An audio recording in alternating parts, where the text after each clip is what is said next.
Welcome to Stonewatch, and this is my open spoiler discussion for Marvel Studios' Loki. And if you haven't already, please smash the subscribe button and click on that bell so you get notified for future videos. And be sure to give this video a thumbs up. And wow, man, I just got done watching the 4th episode of Loki on Disney Plus, and this thing was awesome, man. I mean, awesome.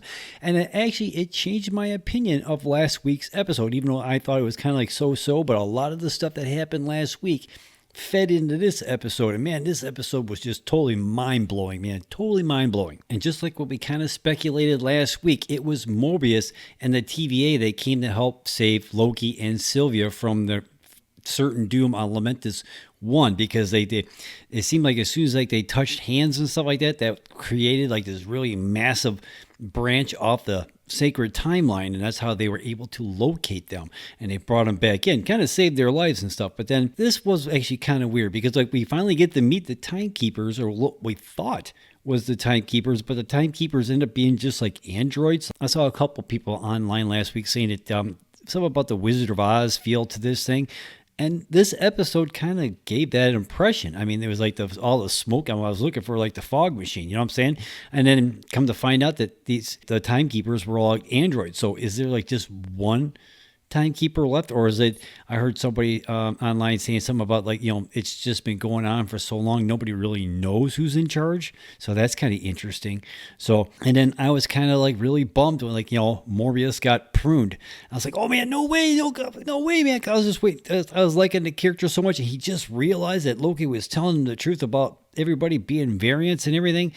I mean, that was like pretty shocking. I did not see that coming, to be quite honest with you. But then again, also at the beginning of this episode, we see like the judge chick. She was like actually the one who actually brought in Sylvie to begin with. And this is like where Sylvie's been pretty much on the run, running through time for like years. I mean, because Sylvie told Loki at the beginning of this episode, she's been pretty much running around hiding out in the sacred timeline.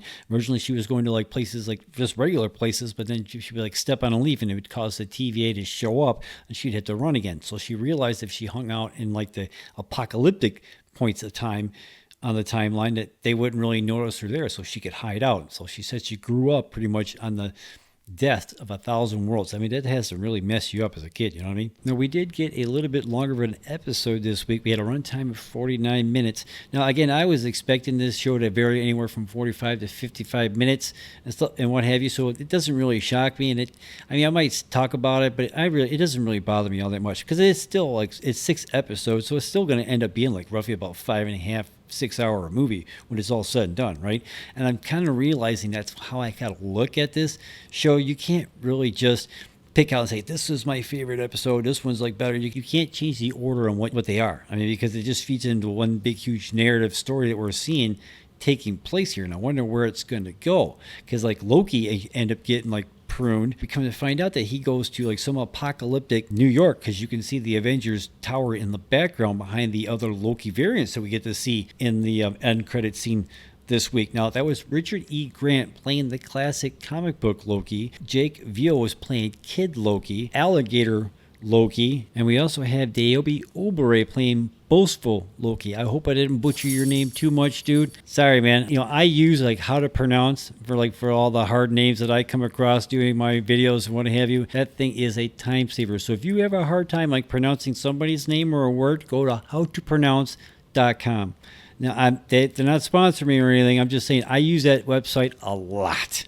So, I don't know. Just saying. We also have Cailey Fleming portraying the young Sylvie. Now, she's best known for her role as Judith Grimes for AMC's The Walking Dead series. She also played the young Rey in the Star Wars sequel trilogy. And Jaimie Alexander returns as Lady Seth. It was pretty cool to see her again, because the last time we saw her was on Agents of S.H.I.E.L.D. Now, Sylvie has that judge chick. I wonder how that's going to play out. I mean, you know, she's going to take her somewhere and like so she can enchant her.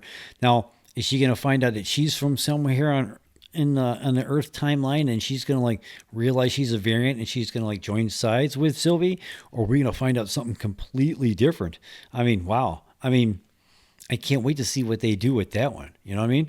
I mean, that's like that's quite interesting. And again, we got Loki. He's on somewhere on some apocalyptic New York, and he's like with these other variants. Now, somebody's video I watched earlier today was pointing out that the Avengers theme music was kind of like playing in the background at that point. I didn't really notice it until they pointed it out, to be quite honest with you. So, and like the angle on, like, he was on the ground and they're looking at him. It was kind of like the comparing it to the first Avengers movie, I guess.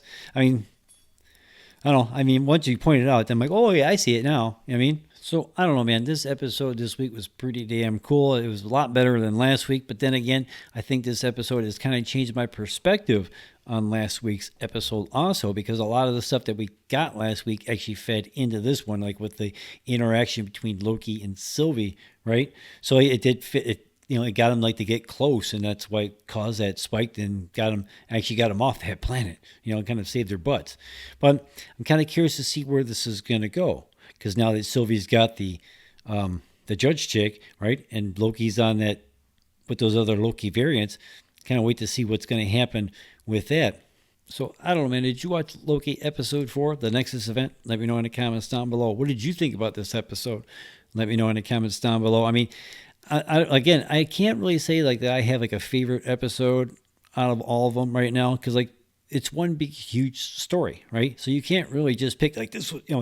Last week's was not my favorite part of the story. I mean, it was cool to watch him fight and everything, but it's just like I got more out of this week than I did last week. So let me know what you think in the comments down below.